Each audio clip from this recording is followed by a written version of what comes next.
Based on a true story. Я зараз буду агучваць усе надпісы, бо мне лянотна было іх рабіць. Гэта штаб-кватэра студыі CD Projekt Red у Варшаўцы. Яны стварылі кіберпунк. Тыдзень да рэлізу.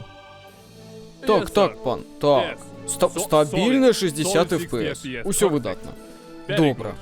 Ага, і вас. Да відзення. Гэта быў прэзідэнт Польшчы. Ён сказаў, калі кіберпанк праваліцца, уся эканоміка Польшчы рухне. І што нам рабіць? Раней я працаваў на Паліміру ў Новаполацку. Я не вярнуся назад. А ну зяпу забілі. Трэба нешта прыдумаць. А што наконт яшчэ аднаго дэлея? Не, дэлеяў нам хопіць, Станіслаў. Ой, да ладно, яшчэ адзін дэлей, малюсенькі. Станіслав. Вы што, тупыя? Нельга далей адкладаць. Яшчэ адзін дэлей, і Польшча знікне. І больш не будзеш шмыгас-тынгас? Ніякіх пірогаў? Да я хутчэй памру, чым вярнуся назад у Новаполацк. Усё так. Калі геймеры заўважаць, што мы выпусцілі сырую гульню, яны захочуць вярнуць грошы, а Польшчу накрые тысячагадовая цемра.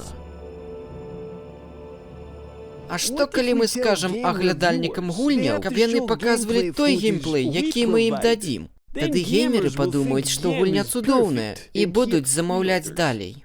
То бок, скрасці сотні мільёнаў даляраў у нашых фанатаў? Гэта цяжкае пытанне, на якое я не гатовы адказаць.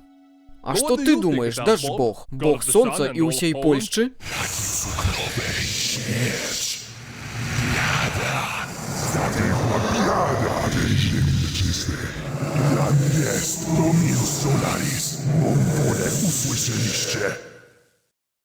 Дажбог кажа рушыць наперад і скрасці грошы геймераў.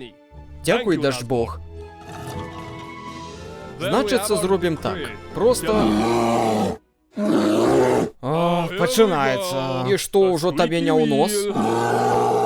Ты ж не думаеш, што мы павінны слухаць цябе толькі таму, што твой дзядзька міністр замежных спраў Польшчы, Якоб.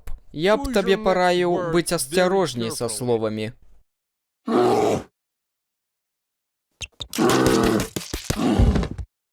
Спадарства, зараз мы звязаны крывёю. Шляху назад няма. Трэба трымацца. І прыняць тое, што свет хутчэй за ўсё не зразумее нашых ахвяраў.